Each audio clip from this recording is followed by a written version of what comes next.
하나님께서 다윗에게 주신 말씀입니다. 이 시편 32편은 참 특징적인 찬양인데, 다윗이 어둠의 터널을 지나오고 난 다음에 이 말씀, 이 노래를 하나님께 올려드린 거예요. 다윗의 인생 여정에 있어서 가장 어두울 때가 언제입니까? 하나님 앞에서 충신 우리야의 아내를 취했을 때. 그래서 그게 한 1년 정도까지 쭉 지속이 됐어요. 그런데 그 과정에 다윗이 그 고통의 시간들을 지나고 아무렇지도 않게 지났는데, 그런데 어느 순간 하나님이 그를 일깨우신 겁니다. 근데 그 과정에 이제 1절을 보면, 허물을 사함을 받고 자신의 죄가 가려진 자는 복이 있다. 여기서 죄가 가려졌다라는 건 뭐냐면요, 이게 씻음 받았다 이런 뜻이에요. 그러니까 하나님께 자기의 삶이 감춰져 있고 가려진 게 아니라 명명백백히 드러나니까 오히려 그게 복이라는 말입니다. 그런데 다윗이 이런 고백을 내리게 된, 고백을 하면서 우리 8절 같은 이런 고백을 하게 된 경위가 무엇입니까? 결국 지나보니 하나님이 우리의 길을 예비하시고 이끌어 가시고, 또 하나님이 당신의 사람을 어떻게 다루시는지를 똑똑히 알게 된 것입니다. 그래서 하나님 앞에 숨었을 때는 두려움이 있고 고통스러웠는데, 하나님이 꺼내주시니까 너무 행복하고 감사하다는 거예요. 그래서 결국 할 말은 이거밖에 없는 거예요. 내 갈 길을 보여주시는 하나님께서 나를 주목해 보시고 가장 좋은 길로 인도하신다. 지금 이 고백을 다윗이 하고 있는 것입니다. 오늘부터 한 여러 주가 될 것 같은데, 6주 정도 될 것 같은데요, 하나님의 인도하심과 관련해서 좀 살펴보려고 합니다. 하나님의 인도하심은요, 선택이 아닙니다. 하나님이 우리를 그렇게 이끌어 가시겠다고 약속하신 거예요. 그래서 좀 편한 말로 말씀을 드리면, 하나님이 우리를 인도하시는 건요, 어떻게 해요? 하나님이 우리에게 약속하신 것이기 때문에 어떻게 해요? 반드시 이루어진다. 하나님은 반드시 우리를 인도하셔야만 한다. 왜요? 하나님은 신실하신 분이시잖아요. 하신 말씀을 반드시 이루시는 분이시기 때문에 우리를 인도하시고 지키시겠다고 말씀을 하셨어요. 약속을 하셨어요. 그렇기 때문에 그 약속은 반드시 이루어진다. 세상 말로 말하면 믿어도 좋다. 여러분, 하나님이 우리를 인도하시는 거 믿으셔도 좋습니다. 하나님이 우리를 인도하시는 거예요. 작정이에요. 우리를 이끌어 가시겠다고. 그리고 결국은 성도는요, 하나님의 인도를 인식해 갈 때, 알게 될 때 가장 행복합니다. 제가 흔히 하는 말씀, 여러 번 말씀을 드렸습니다만, 신앙이 성숙한 사람일수록 하나님 의존적입니다. 독립적이지 않아요. 처음에는 내 힘으로, 내 능력으로 뭔가 할 수 있을 것 같고 자랑하고 나를 앞세우는, 그걸 뭐라고 하냐면 자기의라고 하죠. 사실 자기의는 의가 아니거든요. 그거는 하나님이 가장 싫어하는 죄죠. 죄, 자기의는. 근데 그걸 내려놓고, 하나님, 저는 하나님 없으면 못 삽니다. 하나님이 저를 인도해 주셔야 저는 살 수 있습니다. 하나님, 자꾸만 주님이 필요합니다. 눈을 열어서 주님을 부르고 찾고 의지하는 그런 신앙생활이 깊어져 가는 모습이 바로 성숙의 모습입니다. 그래서 예수님 믿고 더 하나님을 알아가면 의지할 수밖에 없습니다. 왜 그렇습니까? 하나님은 항상 나보다 한 발 더 앞서 가신다는 걸 깨닫기 때문입니다. 그래서 하나님을 더 의지하게 되는 거죠. 의지해야만 더 완벽한, 하나님 앞에서 성숙한 삶을 살아갈 수 있는 것입니다.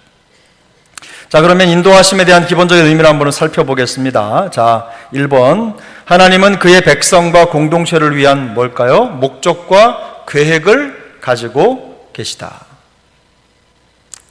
성도와 교회는 하나님의 목적과 계획을 분별하는 데 있어서 하나님의 지시와 인도하심이 반드시 필요합니다. 하나님이 우리를 어떻게 인도해 가실지, 또 하나님이 우리에게 말씀하시는 게 뭔지 우리가 성경을 통해서 발견해야죠. 옆에 있는 함께하는 지체들을 통해서 들어야죠.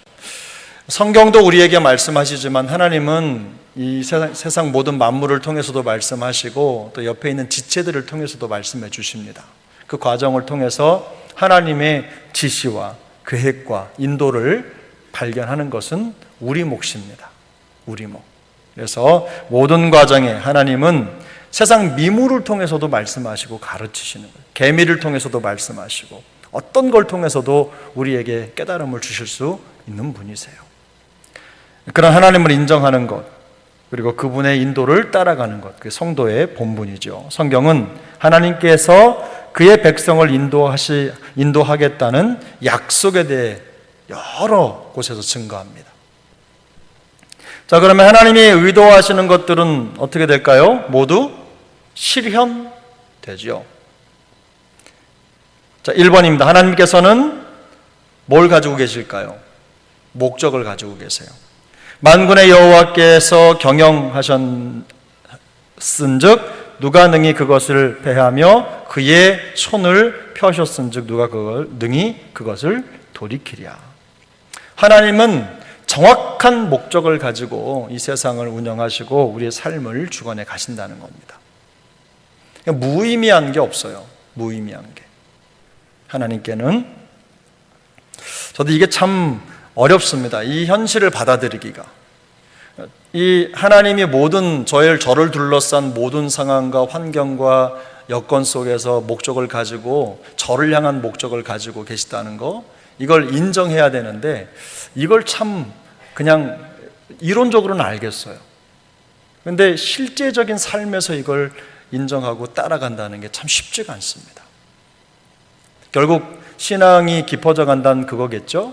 신앙이 깊어져 간다는 것은 그런 하나님을 온몸과 피부로, 마음으로 느끼면서 그분과 동행하는 것, 그게 익숙해지는 것, 그게 바로 성도의 모습일 것입니다.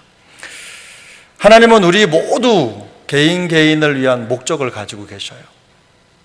창조의 목적이 있듯이 이 세상 어떤 만물의 어떤 피조물도 목적 없이 창조된 것은 없습니다. 다 목적을 가지고 다 한 방향으로 가는데 하나님의 창조의 계획을 이루어가는 쪽으로 가는 겁니다. 자, 우리가 구원을 받았죠. 구원을 받으면 뭐가 회복되어야 되냐면 이 하나님의 창조성이 회복되는 겁니다. 하나님을 배신했던 사람들이 하나님께 돌아와서 하나님께 영광을 올려드리고 하나님의 뜻대로 움직여가는 것, 살아가는 것, 이게 구원의 목적이죠. 그리스도의 형상을 회복한다, 이게 바로 그 말과 일맥상통하는 말이에요. 하나님께서는 계획을 가지고 계십니다. 하나님의 계획은 영원히 서고 그의 생각은 대대에 이르리로다. 하나님이 우리를 위한 계획을 가지고 계시다는 거 여러분 믿으시죠? 삶의 어려운 상황, 이런저런 일이 우리에게 뚝뚝 떨어질 때 이게 그냥 우리가 생각할 때는 그냥 뜬금없이 어느 순간에 번쩍 생긴 것 같지만 이 세상에 그냥 이루어지는 일은 하나도 없습니다. 하나님은 모든 일을 필연 속에서 계획하시고 진행해 가십니다. 여러분 이걸 믿으셔야 합니다. 여러분 이걸 믿으셔야 합니다. 그래서 가끔은 몸이 아플 때도 또 현실의 문제가 잘 해결되지 않을 때도 그때도 이게 하나님의 계획 속에 있다는 걸 믿으셔야 돼요. 그리고 하나님은 그 목적과 계획이 결국 성취되기를 원하십니다. 저는 소명을 받아서 이제 사역도 하고 우리 모두가 다 하나님께 소명을 받았잖아요. 그죠? 부르심을 받았죠. 하나님이 우리를 부르셨을 때는 분명히 목적이 있으니까 부르셨을 거 아니에요. 그죠? 그래서 일평생 신앙생활의 여정은요, 그 부르심의 목적을 찾는 거예요. 더 선명한 목적을 찾는 거.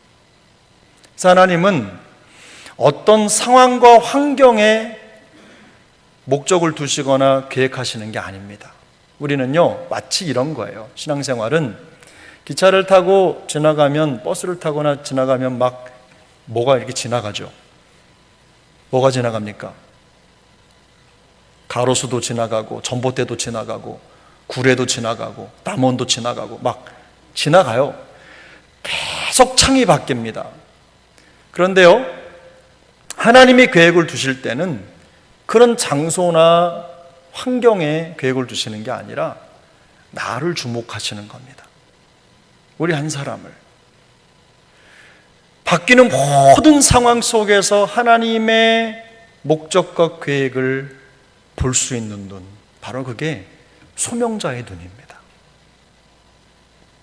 제가 여수에 있든 서울에 있든 우간다에 있든 어디 저기 파키스탄에 있든 탄자니아에 있든 어디 저기 남미 콜롬비아에 있든 브라질에 있든 어디 저기 아프리카 어느 나라 어딘 중앙아시아 어느 나라에 있든 하나님은 누구를 위한 목적과 계획을 가지고 계십니까?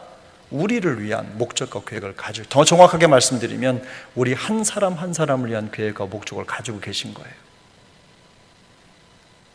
제가 전에도 우스갯소리를 말씀드렸잖아요. 이 목적과 계획을 찾다가 보니까 어떤 분이 하나님이 저를 인도로 보내셨습니다. 근데 거기서 이런 음성을, 거기서 죽으라고 하셨습니다. 죽을 때까지 사역하라고 하셨습니다. 근데 인도에 가가지고 병에 걸렸어요. 근데 그때 들은 음성은 뭐예요? 나가서 치료하고 와서 다른 곳으로 가라, 이렇게 말씀하셨다는 거예요. 예를 들면, 그러면 하나님이 죽으라고 하셨는데 아니야, 그거 아닌 것 같아, 너 여기서 이쪽으로 다시 가야 될 것 같아, 이렇게 하시는 분일까요? 그런 분이 아니세요. 하나님은 어차피 저를 부르셔서, 저는 주를 위해 죽어라, 이건 하나님의 선명한 부르심이잖아요. 근데 그 죽음의 자리가 여수가 될 수도 있고 우간다가 될 수도 있고 탄자니아가 될 수도 있고 저기 어디 또 있습니까? 태국이 될 수도 있고 어디든 될 수 있는 거예요. 중요한 건 우리가 하나님께 부르심을 받았다는 거, 하나님이 우리를 위한 계획을 가지고 계시다는 거, 목적을 이루어가고 계시다는 거, 이걸 믿고 어느 곳에 있든지 그 하나님의 뜻에 순종하는 겁니다. 순복하는 거, 바로 그것이 성도의 길입니다. 하나님의 인도를 믿는 자들의 태도입니다. 3번, 하나님이 자신의 목적을 이루는 예들이 참 많지요. 여러분, 제가 한번 여쭙겠습니다. 하나님이 눈에 보이십니까? 안 보이십니까? 나는 하나님이 보인다. 한번 손 들어 보십시오. 아무도 없으시네요. 자, 그럼 나는 하나님이 안 보인다. 손 안 드신 분들 손 들어 보세요. 그것도 안 들으시고. 다시 여쭐게요. 나는 하나님이 보인다. 난 하나님이 안 보인다. 뭐라? 손 안 들으신 분들 두 손 드세요. 그것도 안 하시고.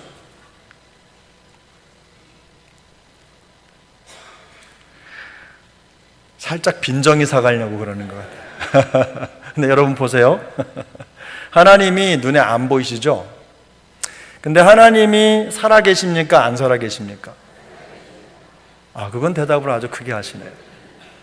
그럼 하나님이 역사하십니까? 안 하십니까? 바로 그겁니다. 우리가 알지 못할 때, 우리가 모르는 상황, 우리가 느끼지 못하는 거, 내 감정이 캐치하지 못하는 거, 그렇더라도 하나님은 역사하신다, 일하신다, 이걸 믿는 거예요. 너무너무 중요합니다. 근데 이게 엄청 길어질 때가 있어요. 하나님 그만 침묵하시고 이제 일어나시옵소서, 우리를 도와주시옵소서, 이런 기도가 막 절로 나오게 되는 상황들이 한두 번이 아닙니다. 질병 속에 있을 때나 경제적인 어려움이나 이런 여러 가지 상황적 어려움이나 이런 거에 눌려 있을 때 하나님 이제 좀 도와주셔야 되는 거 아니에요? 라고 하는 마음이 막 불뚝불뚝 올라올 때가 있어요. 그런데 여러분, 하나님이 실수하십니까? 안 하십니다. 하나님은 우리 눈에 보이지 않아도, 내 감정과 달라도, 내 느낌과 달라도 하나님은 여전히 살아 역사하시는 분이시다. 그 내용이 성경 속에 가득 기록되어 있어요. 그 대표적인 예가 이스라엘의 바벨론 역사입니다. 포로로 잡혀가 그 1번이 바벨론과 이스라엘이에요. 바벨론과 이스라엘. 여기 3번에 1번. 이걸 말씀해 드려야죠. 대개가 저 또 옆에 전화하시고 그러시면 안 되잖아요. 뭐라고 적었는지 보셔야 되고. 그럼 바벨론과 이스라엘. 자, 보세요. 바벨론에 불려갔던 그 백성들이 고초가 깊어질 때 하나님이 그들에게 뭐라고 말씀하시느냐? 다 이 모든 과정 속에서 내가 너희에게 다 알리지 않아도 나는 여전히 너희를 위해 일하고 있다. 이걸 말씀하시는 거예요. 또 이번에 포로기 이후에 이스라엘의 회복에 관련된 겁니다. 이스라엘의 회복과 관련된 것.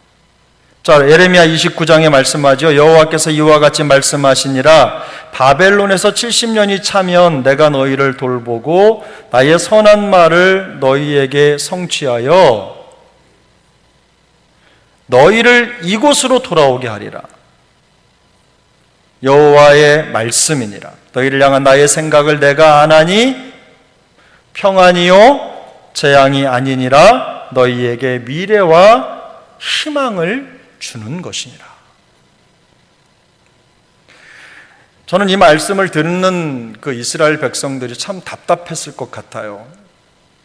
지금이 아니라 아주 멀리 이후에 이런 일들이 일어나고 또 하나님이 그런 일들을 하시겠다고 하시는 거잖아요. 근데 지금부터 하나님을 믿어야 되는 거예요. 그게 탁 이루어져서가 아니라 그게 실제로 나타나기 전부터 하나님에 대한 믿음을 가지고 하나님을 따라가야 된다는 거죠.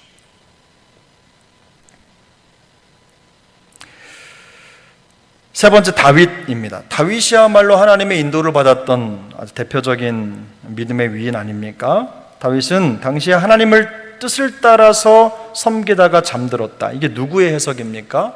누가? 성경의 해석이에요. 다윗의 일평생의 여정을 한마디로 말한다면 하나님의 뜻을 따라서 온 몸과 마음을 쏟았던 사람이다. 제가 오늘 오전에도 말씀드렸죠. 다윗이 여호와 하나님을 섬기는 것, 하나님께 피하는 자가 어떻게 해요? 자에게 하나님은 누구라고요? 방패시다. 이 고백을 할 때 다윗은요, 자기 인생을 값으로 수업료로 지불한 거예요. 그렇게 해서 그 값을, 그 결과를 얻은 거예요. 일평생에 걸쳐서. 요한은 뭐라고 했습니까? 세상을 이기는 게 뭐라고 했어요? 믿음이다. 믿음이다. 이게 94세까지 살았던 사도 요한의 유언입니다. 일평생 그렇게 산 거죠. 다윗은 하나님의 뜻을 따라서 일평생 주를 섬기다가 잠든 사람으로 인정을 받아요. 에서와 야곱도 마찬가지입니다. 4번.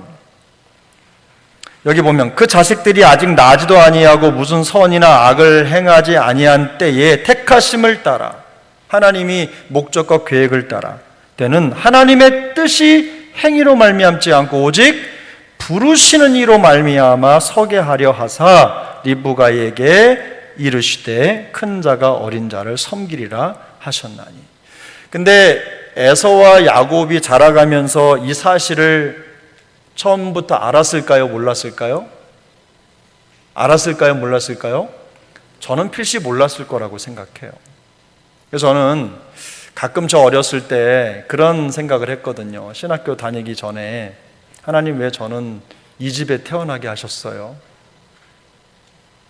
왜 저분이 우리 엄마예요? 막 이런 생각 있잖아요. 늘 어머님은 생각만 해도 눈물이 나는 분인데 가끔 막 혼낼 때 어린 마음에 그런 생각이 들었던 기억이 나요. 제가 말씀드렸죠. 교회 갔다 왔는데 어느 날 어머님이 저를 기다리고 계셨어요. 그래서 들고 왔던 성경책을 뺏어가지고 그냥 여기 마당에다 불 놓고 불태우고 막 그런 일도 있었거든요. 그래서 저한테 하신 말씀이 뭐냐면 나가라고. 그리고 대문견에 서 있으니까 왜 옛날 집은 그렇잖아요. 이렇게 집이 있고 그 다음에 창고가 있고 화장실이 있고 대문이 있고 샤워장이 있고 샘이 있고 이렇게 디귿자로 되어 있던 마당이 있는 큰 집이었는데 거기에서 그냥 대문까지 나가라고. 그래서 제가 누드컨이 서 있으니까 하신 말씀이 그거였어요. 너 교회 가면 밥 먹여주대? 근데 제 마음속으로 교회 가면 밥 주던데, 라면도 주고 뭐 그런 시절이 있었어요. 그때 하나님 왜 저는 여기 태어나게 하셨어요? 이런 기도를 했던 기억이 지금도 나요. 철없는 기도죠. 철없는 기도. 근데 그 과정이 하나님의 계획 속에 있을까요? 없을까요? 있습니다. 그걸 깨달아 알아가는 것이 우리가 하나님의 인도에 눈을 떠가는 겁니다. 전혀 내가 알지 못하는 그런 상황과 환경 속에서 여전히 하나님은 우리를 만들어 가시고 이끌어 가시는 거죠. 왜 어린 아이들에게 배울 게 없겠습니까? 그 아이들을 믿음의 눈으로 바라보면 그들도 우리의 선생이 되거든요. 그들의 말 한마디, 또 그들의 행동 하나를 통해서 배우는 거예요. 집안의 아이가 어느 날 이제 제가 데리고 저기 마레산 있잖아요. 여기 그 엑스포 아파트 있는 그 뒤에 그 마레산 이제 올라가서 같이 이제 데리고 제가 엊그저께 갔어요. 등산을 데리고 갔는데 그 아이가 가면서 올라가면서 내려가면서 저는 힘들어 죽겠는데 그렇게 말을 쉬지 않고 해요. 남자아이가. 그런데 뭐라고 얘기하냐면 아빠 제가 어떤 책을 봤는데 그 이제 이런 책을 아이들이 이런 거 말하는 거 참 싫어하는데 거기에 보니까 거기 게임인데도 참 교훈적인 글들이 있어서 자기가 캡처를 해놨다는 거예요. 근데 거기에 있는 글을 읽어주는 거예요. 그런데 가끔 성경적인 글들이 있어요. 성경적인 글들이. 그러니까 제가 그걸 보고 아이들도 그냥 게임을 하거나 이런 게 그냥 마냥 노는 것만은 아니구나. 이런 걸 하면서 좋은 것들 캡처하고 나중에 읽고 보려고 잘 담아두고 이런 것들이 있구나. 어떤 방식으로든 하나님은 역사하시는구나. 속으로 그런 마음이 들더라고요. 하나님이 그런 걸 통해서 왜 안 가르쳐 주겠어요? 근데 그 아이의 입을 통해 나오는 그 말이 저에게 교훈이 되더라고요. 오전에 썼던 그 등산 얘기도 그때 그 아이가 해준 얘기입니다. 그런 말이죠. 왜 눈을 뜨면, 귀를 열면 왜 배울 게 없겠어요? 우리가 서로 이렇게 배우고 서로 격려하는 그런 과정인다면 여러분 우리 모두가 다 하나님 앞에서 하나님의 인도하심을 더 분명하게 알아가는 성숙함에 이르게 될 줄로 믿습니다. 또 바로 5번에 바로죠. 이 바로 성경이 바로에게 이르시되 내가 이 일을 위하여 너를 세웠다. 이스라엘 백성들을 괴롭히고 힘들게 했던 바로를 누가 세웠습니까? 하나님이 세우셨죠. 우리 출애굽기 9장에 보면 하나님이 이스라엘 백성들에게 우박을 내리실 때 뭐라고 말씀하셔요? 내가 널 세웠다. 이 말씀을 하시거든요. 때로는 하나님이 우리 믿는 자들을 성숙해 하고 다듬어가고 만들어가기 위해서 악인을 왜 사용하지 못하시겠어요? 하나님은 어떤 일이든 주도적으로 이루시는 분이시라는 걸 우리가 알아야 됩니다. 그래서 바로를 통해서도 하나님은 하나님의 뜻을 이루어 가신다라는 걸 기억하셔야 됩니다. 자, 하나님이 그의 백성을 인도하실 것을 어떻게 4번에 약속하셨어요. 주의 인자하심으로 주께서 구속하신 백성을 인도하시되 주의 힘으로 그들을 주의 거룩한 처소에 들어가게 하시나니. 인생을 살아가는데 아까 제가 초장에 말씀을 드렸죠. 우리가 성숙할수록 어떻게 하나님 의존적인 신앙이 된다. 은혜 받으면요, 제가 했나요? 다 주의 은혜죠. 제 힘으로 했나요? 다 주의 은혜고 주의 능력으로 했죠. 이런 고백을 하는데 자꾸 뭐가 이렇게 속에서 올라와서 자기의가 세워지면 제가 좀 합니다. 제가 좀 잘합니다. 이런 마음을, 물론 겸손함에서 이렇게 서로 격려하고 칭찬해 주는 거 참 좋습니다만 여기 보면 이 성경이 뭐라고 말씀하십니까? 구속하신 백성을 인도하실 때 누가 인도하셨어요? 주의 힘으로 그들을 인도하시는 거예요. 처음부터 끝까지 하나님은 구원의 역사를 당신이 계획하시고 이루어 가십니다. 사람의 능력이 필요한 게 아니에요. 가끔 우리가 하나님 앞에 헌신하죠. 헌신도 하고 봉사도 하고 뭐 예물도 드리고 여러 가지 하는데, 가끔 우리가 생각할 때 내가 이거 하나님이 좀 이거 필요해서 내가 이거 좀 내 걸 좀 내놓아야 되나? 뭐 이런 마음을 가지고 헌금하시는 분은 없겠지만 가끔 그런 분들이 있을 수 있어요. 근데 하나님이 돈이 없어서 우리한테 헌금을 내라고 하시는 거 아니거든요. 하나님은 우리 마음을 보시는 거예요. 우리가 하나님의 역사에 어떻게 동참하시는지, 동참하고 있는지, 하나님에 대한 얼마나 큰 믿음을 가지고 있는지, 우리의 희생도 또 우리의 충성도, 하나님이 뭘 원하시는지를 우리가 기억하셔야 돼요. 여러분, 하나님이 양이 없어서 양 잡아오라고 하시겠습니까? 그거 아니잖아요. 하나님은 어떤 분이세요? 제사보다 뭘 좋아하셔요? 제사보다 뭘 좋아하셔요? 하나님의 말씀에 대한 우리의 안목을 더 중요하게 여기시는 분이세요. 하나님이 뭘 주목하시느냐? 우리의 마음을 주목하시는 거예요. 그래서 여러분, 우리 모두가 이런 성숙에 이를 수 있길 바라요. 우리를 인도하시되 하나님이 주의 힘으로 우리를 이끌어 가신다. 이런 믿음으로 날마다 믿음의 걸음을 걷게 되기를 바랍니다. 5번, 인도하심에 대한 약속들이 있죠. 자, 아브라함에게 주셨던 약속이 하나님이 어떻게 말씀하셨어요? 창세기 10장 1절 시작. 여호와께서 아브라함에게 이르시되 너는 너의 고향과 친척과 아버지의 집을 떠나 내가 내게 보여줄 땅으로 가라. 인도를 약속하셨죠. 자, 이삭에게도 말씀하셨어요. 시작. 여호와께서 이삭에게 나타나 이르시되 애굽으로 내려가지 말고 내가 내게 지시하는 땅에 거주하라. 이 땅에 거류하면 내가 너와 함께 있어 내게 복을 주고 내가 이 모든 땅을 너와 내 자손에게 주리라. 내가 내 아버지 아브라함에게 맹세한 것을 이루어 주리라. 할렐루야. 이것이 하나님의 의도입니다. 다음은 사무엘입니다. 사무엘. 자, 시작. 이새를 제사에 청하라. 내가 내게 행할 일을 가르치리니 내가 내게 알게 하는 자에게 나를 위하여 기름을 부을지니라. 사무엘이 다윗을 왕으로 세운 사람이잖아요. 선지자잖아요. 그런데 여러분 보세요. 사무엘이 이새의 아들들을 다 지나가게 하면서 결국 다윗을 찾았습니다. 사무엘이 찾았습니까? 하나님이 찾으셨습니까? 여러분, 우리가 그거 잘 알죠? 내가 어떤 일을 행해요. 이런 일도 하고 저런 일도 하고 열심히 하고 마지막에 찾았다 하는 순간에 우리가 이거 내가 했어라고 말할 수 있는 순간에 이 말씀을 주시는 거예요. 네가 찾은 게 아니라 내가 찾았다. 이 말씀을 하시는 거죠.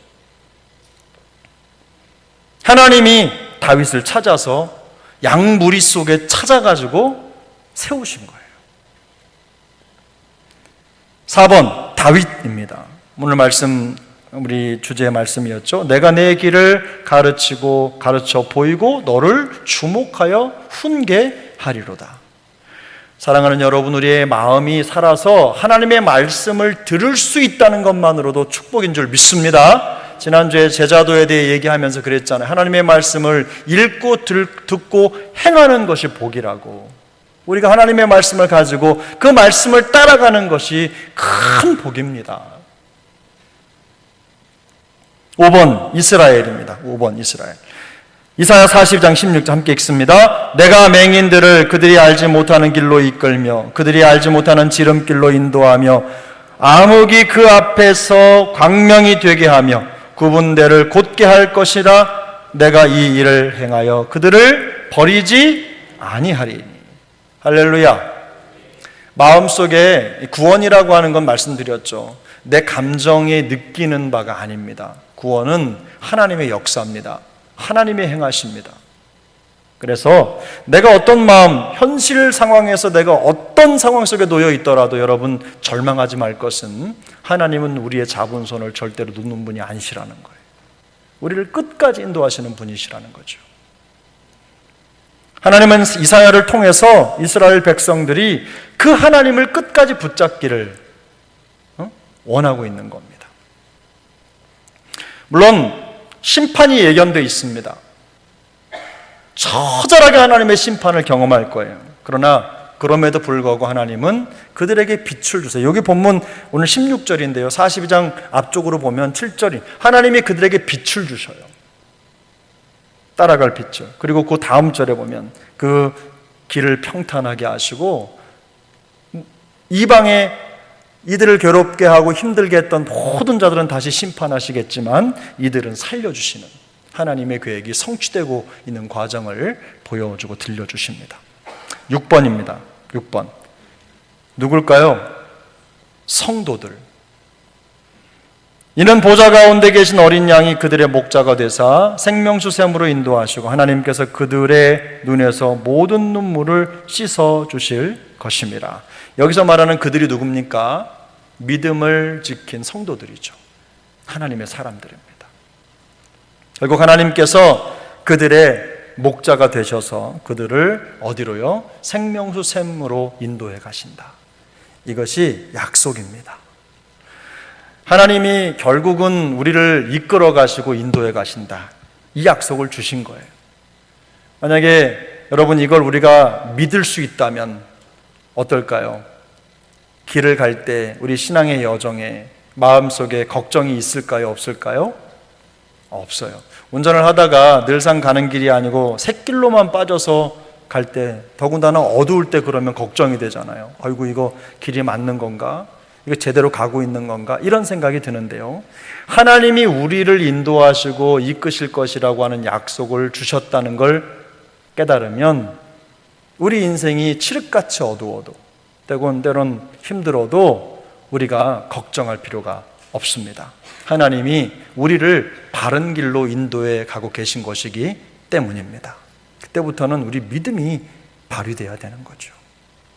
그런 믿음의 승리를 우리 모두가 거머쥘 수 있기를 바랍니다. 그러므로 하나님은 그의 백성을 위한 목적과 계획을 가지고 계십니다. 두 번째, 하나님은 그 목적과 계획을 이루기 위해서 그 백성을 어떻게 해요? 인도하십니다.